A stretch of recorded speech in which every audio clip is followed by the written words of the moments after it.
अरे बहनों और भाइयों, मेरा नमस्कार स्वीकारो। देखिए, आज हम आपके लिए बताएंगे कि आपकी प्रारब्ध के अनुसार आपको कौन से इष्ट और देवता का पूजन करना चाहिए ज्योतिष के अनुसार। तो देखिए, आपके लिए मैं एक उदाहरण के तौर पर बता रहा हूँ कि जैसे मान के चलिए कि किसी का भाई कोई इष्ट काल या कैसे निकाल करके जन्म कुंडली बनाई जाती है। तो आपकी जैसे लगन आ रही है, मान के चलिए ब्रश लगन आ रही है जैसे आपकी, और ब्रश लगन के हिसाब से जो इष्ट का जो हमें इष्ट लिखाना होता है तो वो 10वें स्थान से पहले नमा स्थान होता है, जिसको धर्म स्थान भी बोलते हैं। उसमें जो ग्रह बैठा होगा उसके अनुसार मनुष्य की रुचि होगी ज़्यादातर। तो जैसे मान के चलिए कि 10वें स्थान में शनि बैठा हुआ है,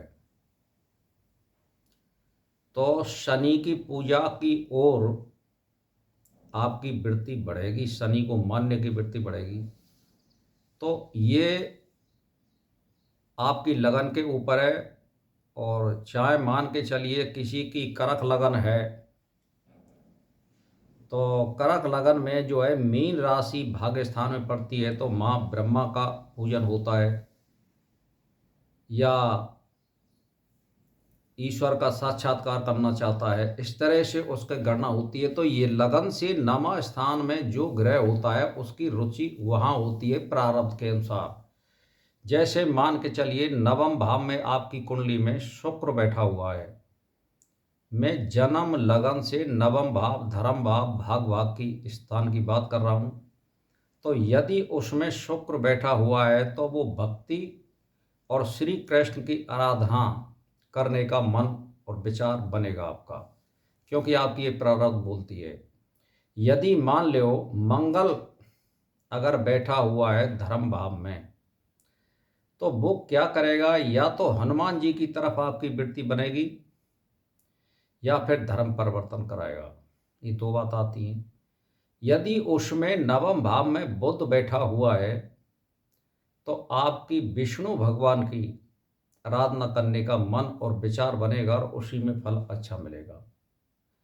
यदि मान के चलो बृहस्पति आपके नवम भाव में बैठा हुआ है, तो आपकी रुचि ब्रह्मा अथवा भगवान का साक्षात्कार करने का मन और विचार बनेगा। यदि शनि नवम भाव में बैठा हुआ है, तो यानी शनि की ओर आपकी वृत्ति बनेगी पूजा करने की, अर्चना करने की, या संन्यास धर्म धारण कर लोगे आप।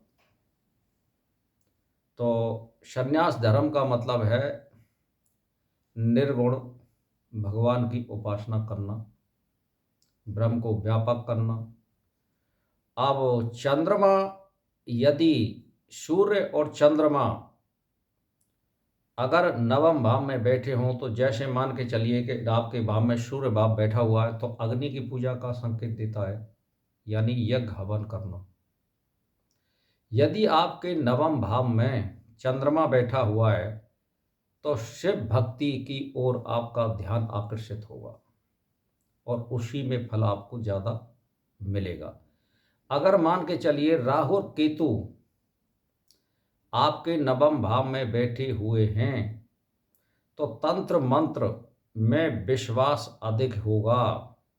बैठ के आपके दिमाग में यक्षिणी आदि की ओर आपका ध्यान ज़्यादा आएगा, रिद्धि सिद्धियों में विश्वास करने वाले ज़्यादा बनोगे। यदि मान के चलिए नवम भाव में एक या दो या तीन या चार ग्रह बैठे हुए हैं, तो मिश्रित फल आपको मिलेगा। जहाँ स्वराशि का होगा या उच्च राशि का होगा, वहाँ प्रारब्ध आपकी ज़्यादा बोलेगी। जैसे मान के चलिए वहाँ पर मंगल भी बैठा हुआ है मेष राशि में और सूर्य उच्च राशि का बैठा हुआ है, तो वहाँ में दोनों प्रकार की वृत्ति आपकी बनेंगी। यज्ञ और हवन करोगे, सुन लो मेरी बात, या हनुमान जी की ओर वृत्ति भी बढ़ सकती है। तो ये दोनों बातें होती है, मिश्रित फल मिलेगा आपको। तो ये प्रारब्ध का जो जानने के लिए आप जन्म कुंडली को निकलवा लीजिए जो जानकार हैं, और फिर उसको नवम भाव को आप जान लीजिए उनसे, या अगर आप जानते हो तो अगर आपके पास आपकी कुंडली है तो आप स्वयं भी जान सकते हैं। तो ये मिश्रित फल में आपको निश्चित करना होगा कि मेरा भविष्य उज्जवल करने में कौन सा मंत्र समर्थ है और मुझे कौन सा मंत्र जाप करना चाहिए। फिर मंत्र उसको जाप करना चाहिए जो वेद के द्वारा प्रमाणित हो, जिसका ऋषि और दृष्टा हो, तब आपको फल ज़्यादा मिलेगा। उसका फल कभी नाशवान नहीं होता है, वो मुक्ति भी देगा और ज्ञान और वैभव ये सारी चीज देगा। तो भाई और बहनों, मेरा इसी के साथ नमस्कार स्वीकार हो।